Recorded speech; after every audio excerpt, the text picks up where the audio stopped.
He also raised some doubts about the integrity of the election, railing against voting machines, even though a majority of ballots are cast on paper ballots. Of course, those claims are unfounded there. But it is there is a sense among the Trump campaign, among those at the highest level, that what happened in 2020, in their view, was unfair. Trump has continued to make false claims about the election being stolen.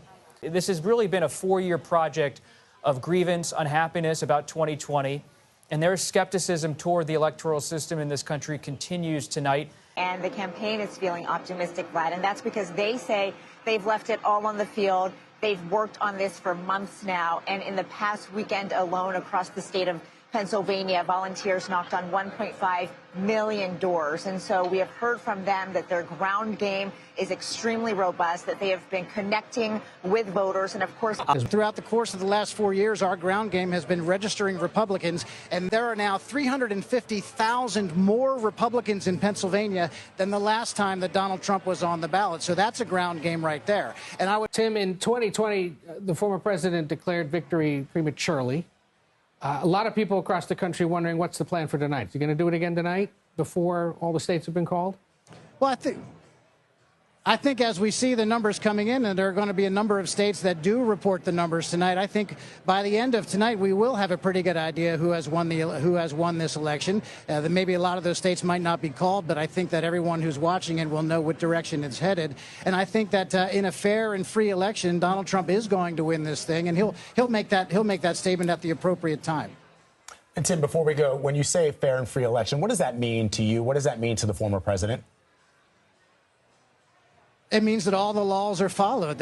How could there not be in this race full of surprises where you have two candidates who should not be here? Kamala Harris, the understudy who's now at center stage. Donald Trump was agreed by the leaders of both parties, including his own party, to have done something historically disqualifying, which is to try to overthrow the vote of the winner of the presidential election, yet they're both here. January 6th. January 6th. So here we have Kamala Harris's performance among black voters who are voting Democratic. You see she has 86%.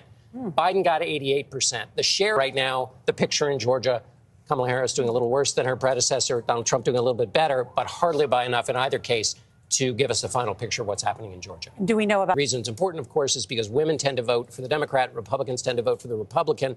Men tend to vote for the Republican. Come on, try getting it out. Try getting it out. I'll get it out. I mean, I don't know if you're going to put this on television, but you don't even know what you're talking about. Try getting it out. Within the past hour, it's evident that former President Trump is feeling pretty good so far about the turnout. I asked Trump, are you going to come out tonight and declare victory? He did not say he was going to do that. He said, we're going to watch the results at Mar-a-Lago. We'll see. He says it looks like we're winning everything so far. Republican turnout is amazing. He said at this point, his team is telling him the data looks good for Republicans, but he's hesitant to make any sort of conclusion. Welcome back to CBS News coverage of Election Night 2024. Take a look at this live look at crowds gathering at what is Harris headquarters tonight, otherwise known as Howard University. Joining us now is Harris campaign co-chair Cedric Richmond. And Cedric, so good to see you. Thank you so much for joining us. Thanks for having me. All right. What's the inside scoop? What are you hearing inside the campaign? Look, we have great enthusiasm. We're seeing it all over the country. That enthusiasm is real, and so we're excited about it. Well, I'll tell you, we have the better candidate. We have the better person. Vice President Harris has gone everywhere we win. I think people want to be optimistic. People want to be hopeful. People want to imagine that tomorrow is going to be better than yesterday. And that's what she talked to them about, and that she's going to ensure that tomorrow is better than yesterday. He is with us from Trump headquarters in Florida. And Michael, good to see you. Thank you for joining us. What are your internal numbers showing? We really like what we're seeing right now in places all across the South, Arizona, Nevada, Georgia, North Carolina, feeling very comfortable about what we're seeing there on the ground. The president is in a very good place based on what we saw with early voting, with absentee voting, for us to have a great day today. In Florida, once an electoral battleground that has moved right in recent circles, CBS News projects Trump will win the Sunshine State. What is really different, Norah, is the way that they've gotten people to the polls. The Harris campaign ground game has been like a well-oiled machine with 50 field offices spread across the state, with with 110,000 volunteers since her launch, knocking on over 5 million doors. And this is something that they love talking about because they say they have a ground game that the Trump campaign doesn't even touch. But for the Trump team, they own that. And they say, yeah, we have about 24 field offices and we are reaching people, but they've really outsourced the door knocking and we're talking about something that I just received from a Harris Walz campaign representative that said that they are focused on the ground game. They say close races come down to turnout and ground game. We have the ground game advantage, and so we will see there. What about independents? Well, the story about independents coming into this race was that Joe Biden won them in Georgia.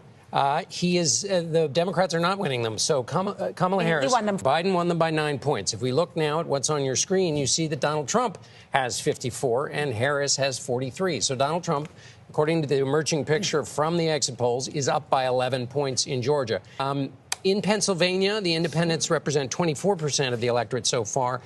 Trump is up 50 to 44. So that also is divergent from the picture that we saw in 2020 when Joe Biden won independents 52-44. So the overall net of all of this is that in Pennsylvania and Georgia, Trump is doing well with independents, whereas those voted for the Democrat the last time around. Could that be decisive? It could be decisive in a teeny tiny tight race. You want and if she's underperforming in independents, that's a big story. Exactly. All right, let's take a look at the great state of Texas.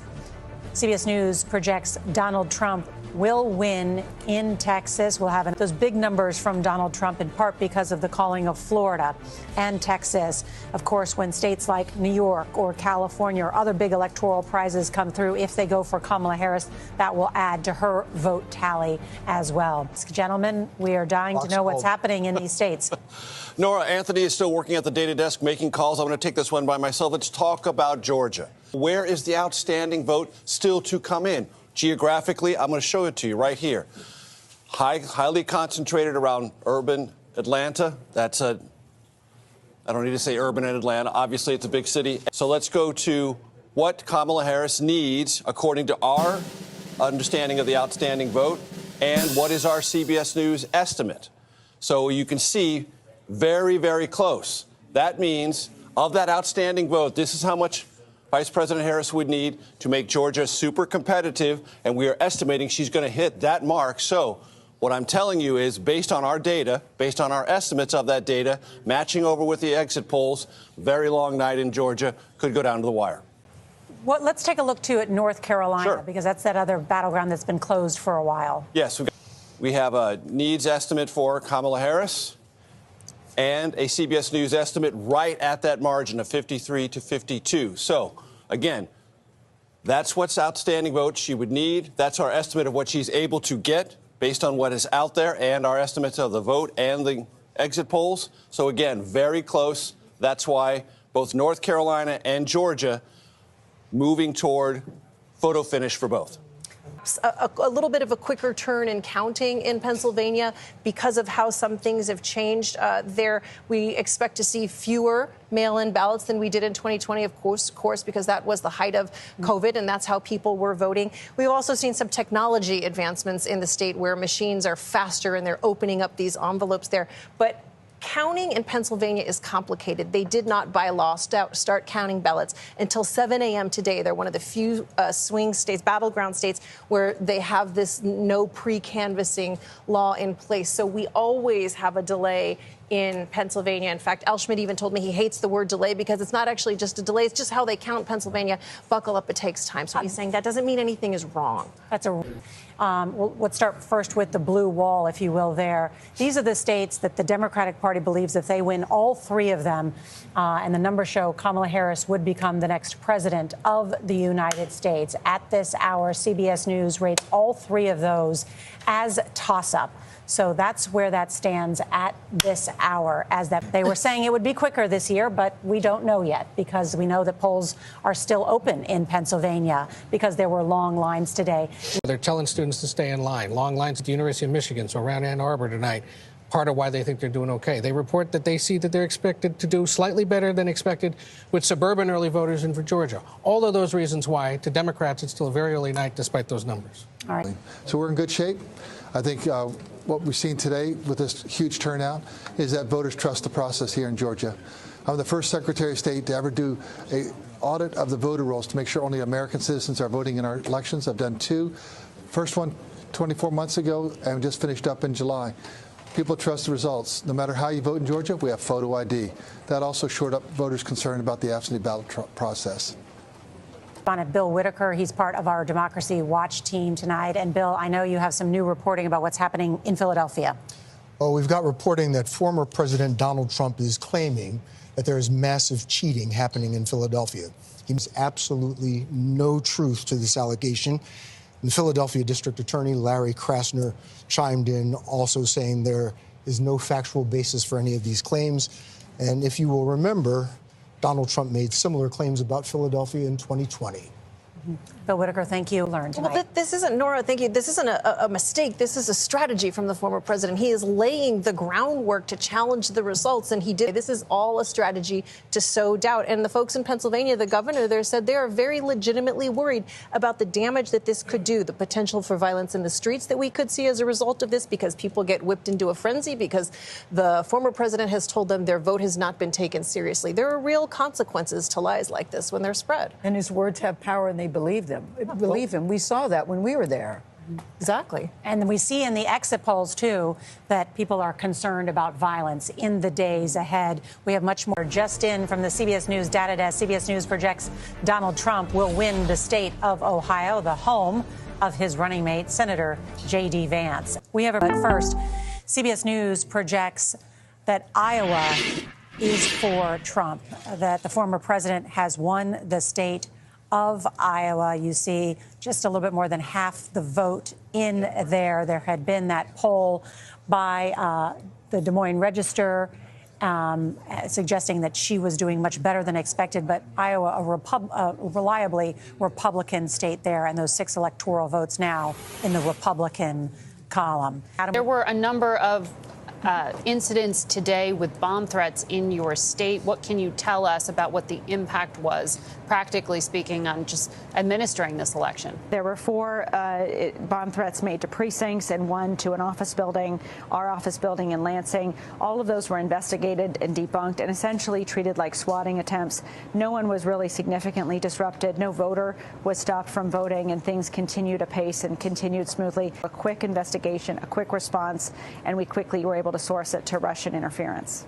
And I can tell you that we're seeing a vote shift at about -2 overall from Democrats 2020 to now. And you're seeing perhaps a 6 to 8 point swing from 2020 away from the Democrats. I know the other thing that's really important here is it looks like turnout is also tracking to be a little lower. None of that bodes well for Kamala Harris, and that's your local level dive into Philadelphia. Coming on the air with some breaking news in Georgia. CBS News now rates the presidential race there as lean Trump. This is the first of the 7 battleground states that we are rating as lean one way or the other. And in California, Vice President Harris's home state, CBS News projects that she will win there. And here is where we stand right now in the race to 270, shows Donald Trump with 211 electoral votes and Kamala Harris with 145, a number. And so why is Georgia now lean Republican? We will explain that to Norah and the team here in a moment. Anthony, show the needs and our projection on where the vice president is in terms of the need. She needs 62%, we believe, right?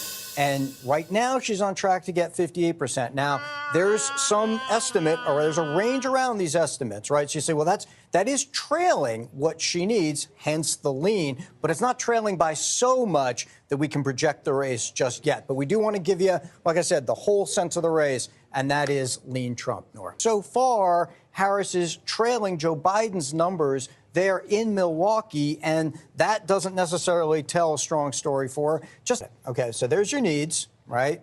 Needs 51% of the estimate. That's not that hard to do, okay? So the trouble is, given what I just showed you in those key Democratic counties, right now she's tracking at getting 44% of the outstanding vote. So again, still a lot of vote to come, still some uncertainty here, but right now not immediately on track. And because we only have 61% of the vote in statewide, that's why we have not made a designation in this race. It is still a toss-up based on our estimates, but these are the trend lines at this hour.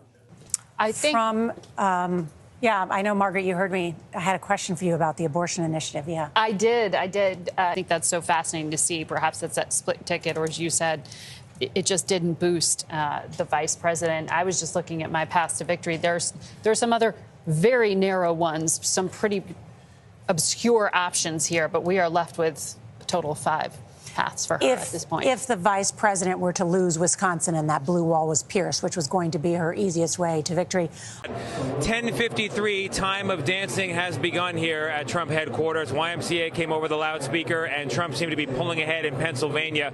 Loud cheers in the room. They're now looking at the exit polls in Trump world, quote, gleefully. That's the word from Trump world. And the young staffers, junior staffers, according to Jake Rosen, another one of our colleagues, they are now looking for apartments in Washington, D.C. and talking openly about what jobs they want in the new administration. So how are you feeling in one word? I heard fantastic, I heard relieved, and I heard vindicated, Norah. Just on the screen behind me, they projected that the former president won North Carolina. That's going off an AP projection. CBS News has not called that yet. The big question is whether Trump will come out and speak. He's been watching the returns at his resort in Mar-a-Lago with family and friends like Elon Musk. So we're just waiting to see whether he does come out here and speak. Pennsylvania, part of that blue wall, the Democrats say a must-win for the vice president. CBS News rates this race as toss-up. In Michigan, CBS News rates this race as a toss-up. The secretary and Wisconsin, CBS News rates this race as a toss-up at this hour. And we have a CBS News projection for the battleground state of North Carolina and its 16 electoral votes. We can project that Trump will win North Carolina. He won Bros in North Carolina by 21 points. I just want to point out, we may be able to show this. In the popular vote right now, Trump has over 59 million and Harris has over 55 million. So he is currently winning the popular vote. When we come back, Nancy, how is the Harris campaign reacting to the numbers they're seeing across the country?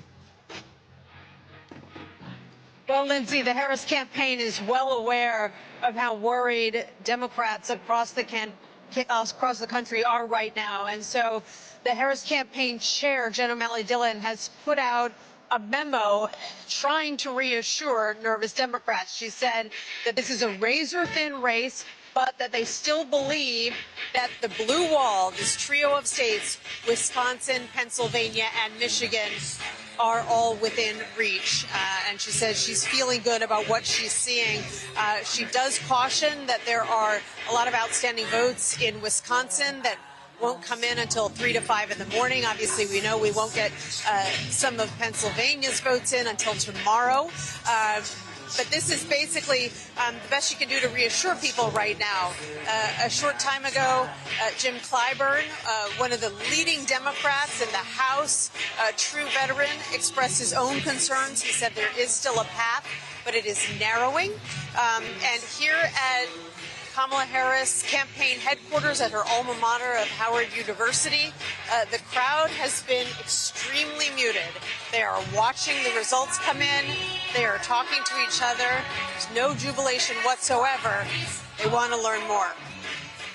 Nancy, is the campaign giving any further details about when they can stop stressing, essentially when they think this will be a done deal and called? No, they've said all along that it could be a day, it could be several days. They have always insisted that it was highly unlikely that we would know the outcome on election night. So that's something that they have been preparing their supporters for some time. What they hadn't prepared their supporters for was the possibility that they might be lagging in so many of these battleground states. They had been arguing that they had a chance of sweeping them just 12 to 24 hours ago. Nancy. The vice president need, and what do we project? 57% is the need, 53% is the CBS News current estimate. with 85% of the vote in. These are trend lines beneath the toss-up designation, and these are not trend lines that augur well for the Harris campaign. And to Bob's point, that is why at Mar-a-Lago, the Trump inner circle believes what they have always said has come to fruition, that Trump is a turnout machine. If he was polling equally in this race, as he was in all the battleground states, he was going to overperform, even if it's just a tick or two, and that would make him highly competitive in every single battleground state. That is the trend beneath the toss-up designation we're seeing playing out right now. That is quite illustrative. Major Garrett, thank you. And Kate. Well, I think the night is shaping up as you've described it. I think the Trump campaign is done fairly well. I think they've performed better in certain areas, as you pointed out. But the night's not over. Yeah. I don't think anyone should be celebrating yet in Trump headquarters, but I think they got to be very, very pleased with where they are now and where they stand. CBS News projection for the battleground state of Georgia and its 16 electoral votes. We can project that that Donald Trump is the projected winner in the state of Georgia at this hour. Our first projected winner of the night, Georgia, for Donald Trump. The first flip. The first flip, as we know that Joe Biden won Georgia 4 years ago. That's significant. Yeah. He did very well, Donald Trump, with educated white men and white women, but it didn't seem to matter how... Non-college educated. Non-college educated, yes. But it didn't seem to matter how often you heard the economy's doing well, the job report is doing well. None of that seemed to matter. People would still say, I'm still paying too much for milk. I'm still paying too much for bread. Well, you can't feel it at home. It doesn't matter what you say. You look at this. Since Biden took office, rents in the battleground states are up 20%.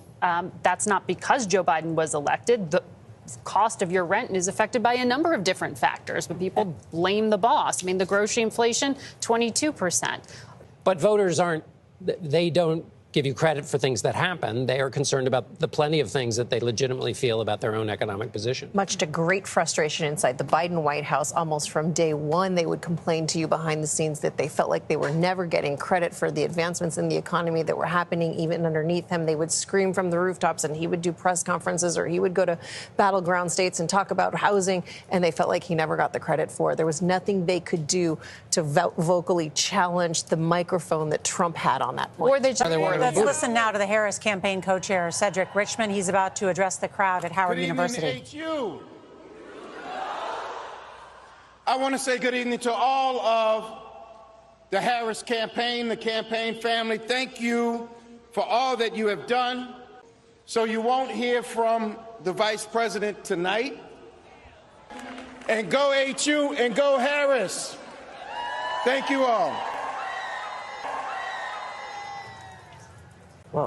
And there you have the co-chair of the Harris campaign saying it's okay, everybody can go home. We're not going to have a decision tonight, and the vice president is not coming out to address, but we'll speak to the crowd tomorrow. That is not going to land in a comforting way with Harris supporters, I think. And Nancy said it. We've all been talking about it, how extremely reminiscent this feels to 2016. And also saying, too, Cecilia, we still have hope. There's still a path. It's a big sense of, a big case of deja vu. He didn't say we still have a path. No. He said, "Is their votes still being counted?" Yeah, he said the votes are still being. Still have a path. But he said the votes are still being counted, and that leads you to believe that there is that there still is hope. He didn't say, "Look, there's no chance." He said the votes are still being counted. So, there's a big case of deja vu, I think, for many people tonight. What a shot this is, though, to see these supporters at her alma mater at Howard University, and many D.C. residents there in that neighborhood walking off of that campus right now, wondering when they will know the results of this election. It is 2 a.m. in the East, 11 p.m. in the West. Former President Donald Trump is having a very big night. And we're in the Senate. CBS News projects Republicans will take control there, flipping from the Democrats. In the biggest battleground state of all, Pennsylvania, CBS News rates that as lean Republican. It has been a toss-up through much of the night. Other networks have called it for the former president. Pennsylvania, one of what they call the blue wall states. Alongside Pennsylvania, CBS News rates Wisconsin as lean Republican as well. Michigan, at this hour, a toss-up. So I just want to say, when Jim Clyburn was here earlier this evening, he said that there was still a path, but the path was thorny. I think now we can even see that looks like the thorns are bending to the side as we sit here. When you were here earlier today or yesterday, and now my days are all running together, you said the conversation about black men was being exaggerated, that you didn't think that was the case. Are you still, as you sit here today, an hour ago you had hope. Do you still have hope yourself as you sit here now? Well, Gail, I got to have hope, but also I got to read polls and data, and the data certainly suggests that things aren't going well.